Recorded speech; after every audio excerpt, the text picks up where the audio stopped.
But there's some biblical stories which work so much better with this than it does with this.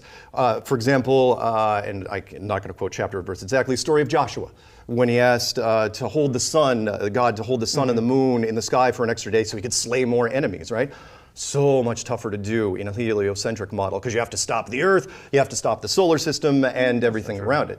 I mean, you have to stop it. No, you don't. Yeah, stop the rotation of the Earth. No, you don't.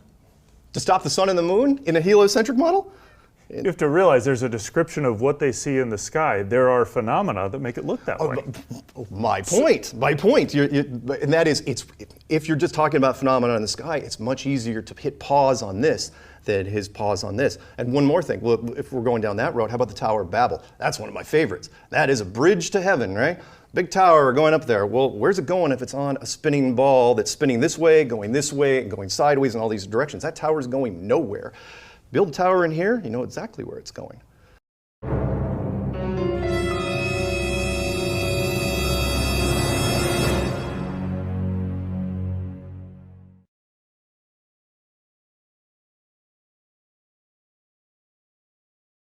Isn't the Baltard spinning space monkey religion go off of one of their tenets as every point along a tangent from your feet drops away from you at 8 inches per mile squared? Am I correct in that? That's absolutely correct. They would assert that there's a drop value and that as you look out into the distance, the sphere Earth, given that you are on the top of it, drops away from you at 8 inches per mile squared. That's very interesting. So we'll take a look at the shore over here. I'm getting 2 feet elevation. Is that vertical drop? Is that 8 inches per mile squared vertical drop? That's correct. From your position on the top of the alleged presupposed sphere, there is a drop from your position to the other side of wherever you're looking at because it's dropping in all directions at 8 inches per mile squared. That's the claim. Right, that's physical drop. We're talking physical drop now. We're not talking any visual stuff. Yeah, it's this a ball. Actual... Yeah, it's a ball, John. So it physically drops away from your location on the top of that ball. That's correct. Yes, a drop. That's very interesting. That's very interesting. I'm getting 3 feet, 1 foot, 2 foot. Okay, let's go over here. So that's point B. So we got 3, 2, 3, 4 feet on side B. That's the south side. So we're going up to the north side here, and we're taking a look at the shoreline here. And we're seeing 2 foot. Let's see if I can go. Oh, yeah, it is changing. So 2, 2, 3, 2, 2, 2, 2, 1. Huh. How is this bridge curving or dropping when it has the same elevation on both sides? Can somebody explain that to me? There are so many videos being put out on a daily basis that are just solely mocking flat earthers, trying to say how retarded they are or how stupid they are, how they can't understand gravity or can't understand physics or blah blah blah blah blah. I myself have even been in a handful of these flat earth hit pieces or mockumentary, whatever you want to call them.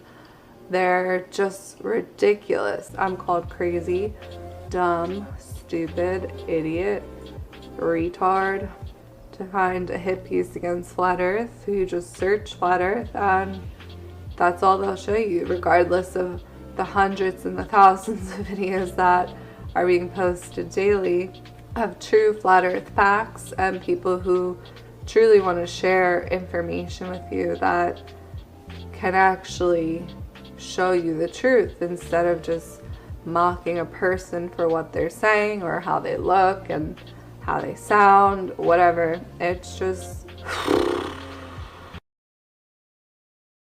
So, your mathematical fucking equations, you think you're smart, you fucking Einsteinian little fucking brains at Einstein, and let me finish, because you think you're so fucking smart, yet you're so fucking dumb. Still waiting. Einstein used 30% of his brain compared to the fucking average guy that used 10% of his brain because of... Citation required. What? Yeah? Do you agree with that? No. Don't you fucking argue against science? Citation needed, please. No, you fucking know it. Let's not bullshit. What are you? Sorry, you saying that Einstein used 30% more of his brain than normal people? I'm saying that you're bollock fucking stark naked bull brain fucking spasticated moron. How much? What did you snort today, and where can I get some? Yeah, dude, you've been on the pop, right? Through the fucking post. Listen, you're telling me no. Listen, the gloves are off, motherfuckers. Yeah, you've been babbling about nothing for about 4 minutes. Please, just Are you ask the drunk or fucking something? question. A simple question: do you fucking agree that scientists say that Einstein used 30% of his brain where we only used 10? No. No. Sorry, that's what they fucking say. So you're arguing against your own fucking people. Citation Cool, needed. Citation needed. Okay, you're shown to be bullshitters by that in itself. Okay, I'll carry on. Are you drunk right now? No. Okay, are you high on anything? Here's your question. Finally. Yippee. So, if gravity's a real thing, yeah? Yeah. Okay.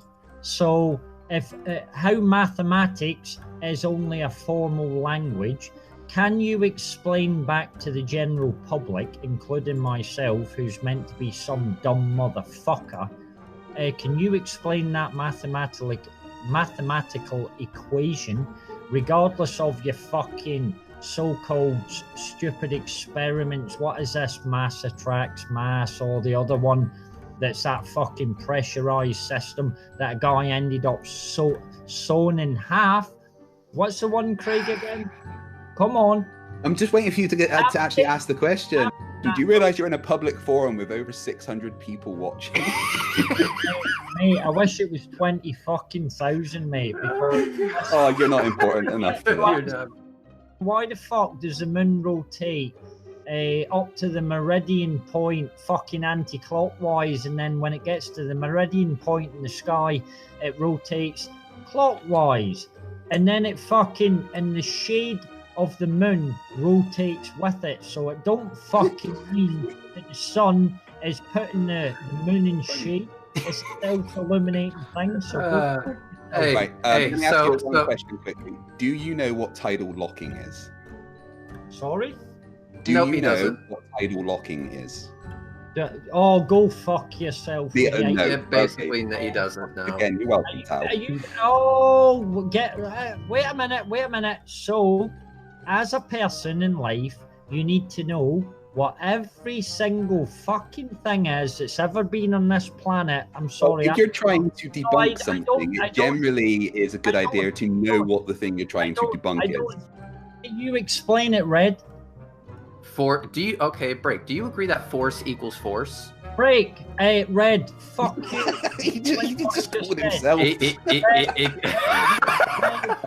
Red, you Break. Break. You just Break. said. Do you agree that force equals force? I'm going to give you 5 chances to answer this question directly. Hey, I'm going to give you one chance to Force, does No. force equal force? Yes or no?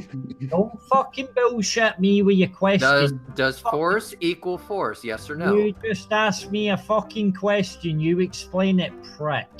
What do you agree that force equals force? Oi, dickhead. Explain it. Okay, okay. You have two more chances left. So, do you agree that force equals force? Red, you caught me. You're caught. And one more. This is your last chance. I suggest you answer it. So, once again, do you agree that force equals force? Red, you're asking me something I need to fucking look up. You silly fucking arsehole. You need to actually look this up. Okay, wow. Holy shit. So, break for the final time. Does force equal force? Yes or no? Are you a member of the Flat Earth Society? Yes and no. I would say that I agree with them about 80%. I tend to think of God being more responsible for a lot of what's going on in our world. So why do you believe the Earth is flat? Well, I don't believe it's flat. I know it's flat. On a flat Earth, how would night and day work? It's easy. How would you say gravity would work on this flat Earth? Doesn't. Okay, so many people have been to outer space. Surely they'd be able to tell us. No, they're not. Planets, are they also flat, like you're saying? Yeah. Yeah. Why would they not? Well, when we look at them through a telescope, they appear spherical. Again, if you were up there on that ceiling looking down at this table, what do you see? Guess I'd see a circle. Yes, you would see a circle. But if you were sitting right here, what would you see? Guess I'd see a flat body. Yes, you would. So, basically, when we're seeing these planets up there, when they appear around to us, what's actually happening is they're just facing us. You know, you get your telescope out and look for Jupiter and you can't find it, chances are the thing is probably at such an angle that we're now looking at the side of it. And the distance between us and that, you're not going to be able to actually see it. Okay. All right. Well, thank you, Kyle.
is I think that, yes, we're seeing the rocket launch off, but the way that it lumbers off is not because it's lifting, you know, hundreds of tons worth of payload, but it's actually, you know, launching, and I think, honestly, I really do think this, that the way they're faking it on the liftoff is they've got the fuselage basically pumped full of helium, right? Which will give it a vertical stability, and so they can have a relatively small pushing force on the bottom that doesn't have to have a whole lot of power or anything like that.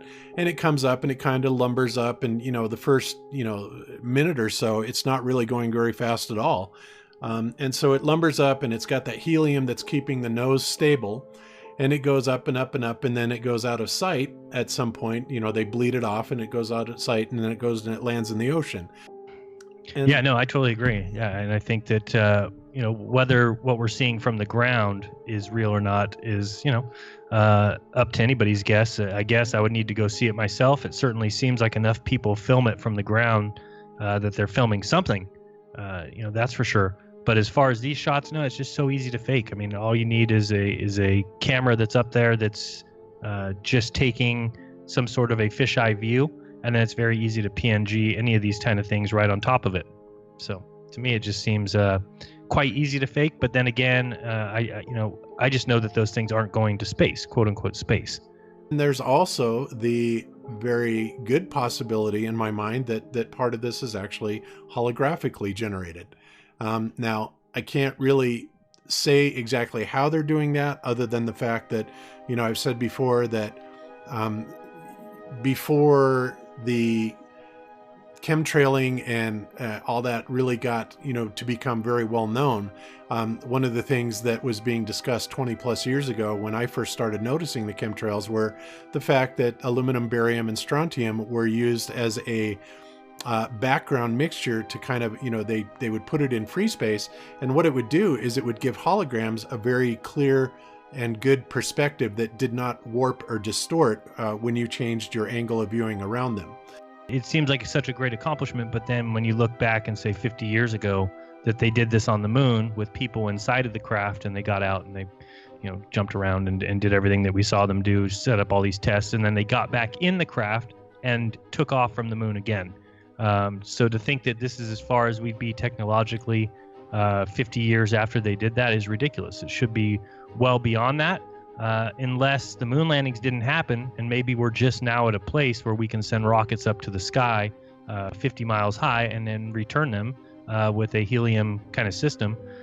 That I can totally see happening. So yeah, it's easy for me to see that that would be the case. And so now it's very awe-inspiring that we're seeing rockets be launched high into the sky and then return back to Earth. But again, it just kind of invalidates the entire moon landing even more for me. Is the Earth flat or round? No! You sure still can't hear us. She'll tell you straight to your face or a globe card. What do you think about the sun and the moon?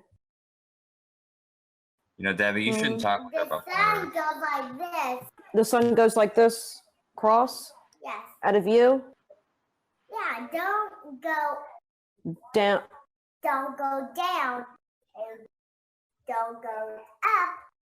It goes like this. Straight across, out of view. Yeah, and Hey, then Debbie, like you that. shouldn't talk to her about flat Earth. Yeah, but I see what I did is I made her an artificial horizon at the table and I Don't raised put her the eyes kid down. behind the 8-ball.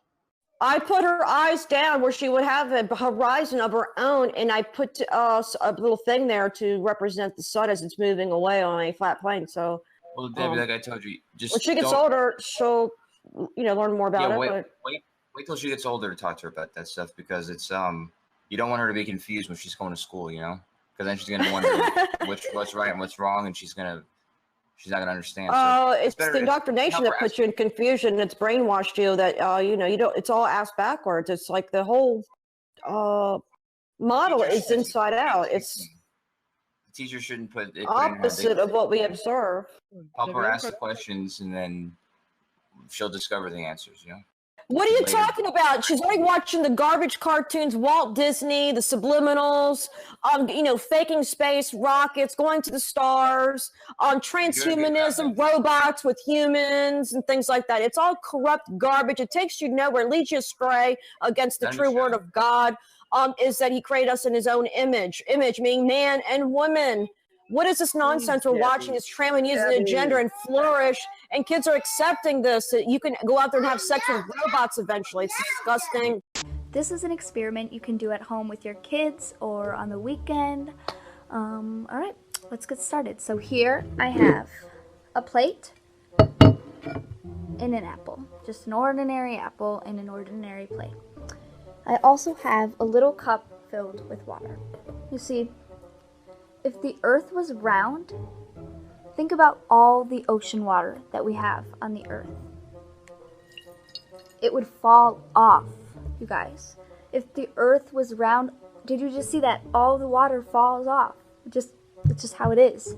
However, if you pour water onto a plate, say this is the flat Earth, you see that? Nothing has fallen. It just stays on the plate. So that just proves right there that, the Earth is flat, or the water would just fall off, So, thank you guys so much for watching. I had so much fun educating you on the flat Earth, and I hope that you learned something today. Don't get me wrong. I know the shit I do in my garage isn't scientific. It's just demonstration of reality. I'm not asking for anything other than if you're going to deny reality, then you're going to need to do some science to prove yourself right. I'm just demonstrating reality and saying, you keep telling me a story that water curves around this big, huge ass ball. I'm not going to just take your word for it. And if I keep it relatively level, it'll stay at that blue line. Because gravity's holding it there, right? The same gravity is holding this piece of metal on there. Okay? So why is it when I bend the tube, all the water disappears like gravity has suddenly stopped working at that point? There should be a column of water up to that blue line still sitting there because gravity should have been holding it there. But because water actually wants to equalize and flow to the point of least resistance, gravity, or the complete lack thereof, suddenly disappears. Because it doesn't exist. Because the friction point of the water isn't enough to hold itself in a column up to this blue line like it should when it's level.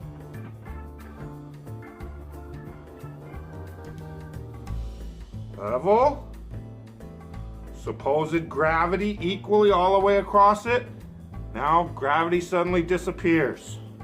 There should at the very least be a column of water right here, because gravity still works just fine right here. I could put this on the inside of the tube and gravity would still hold it there, but it can't hold water on a curve. Huh, imagine that. But reality says that is foolish, gibberish, math magician wizardry, and they cannot prove any different. Cannot display that even level amount of water all the way along the arc. I would like to hear you say that there is no Earth, and not indeed more Earth and gravity in the middle of this tube sitting on my garage floor, believe it or not, that is attached to Earth. And here is a couple inches more Earth added to the center of it. The entire thing is touching Earth, yet the middle couldn't hold the water. Tell me again I didn't prove flat Earth.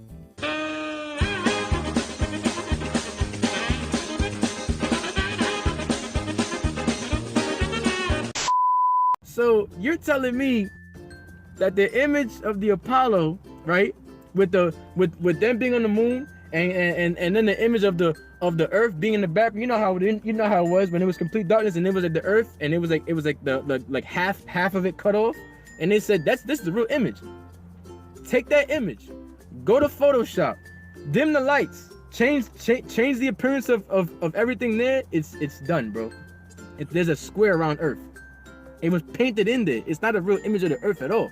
Now, on top of that too, the whole moon landing, that was all fake, man. That's all fake. That's all super fake. They put it in Grand Theft Auto. They put it in Family Guy, Futurama. They got it in Simpsons. They got it in what game is that? I think it was Black Ops. I don't remember too much about the video games, but they do have a lot about it, that the whole moon landing was fake, that the whole planets and them lining up and this and the third, that don't make no sense either, man. Basically, man, the whole thing with the whole Earth thing, man, that whole ball marble, that's fake. That's all painted, man. Moonlight is measurably cold, it's putrefying, septic, and bluish silver. No, And septic. bluish silver, Do I've you tested it myself. No, Please stop. not freak Pause. out. Won't have a rate. Pause. Don't start Pause. raging. You need to denote him right now. Did you just say the moon is septic? I have. The moon is. Do you understand that sepsis is a biological process, Nathan? Yeah, and so in the same way that the moon preserves things by it eliminates the putrefying molecules in living organisms, the sun, that's how we create beef jerky. Guys, you can test the moonlight. It's measurably cold. And I'll ask Colonel to just point to keep this up. Yeah. I would just tang him now. Jesus Christ. You just used a biological, oh my God. Nathan, please. What mental illnesses were you diagnosed with as a child? Here we go again. Here we go. The moonlight's measurably cold. You can test it. It's not pyrophosphorescent like the sun. The sun's hot. It's got a preserving effect. That's how we make beef jerky.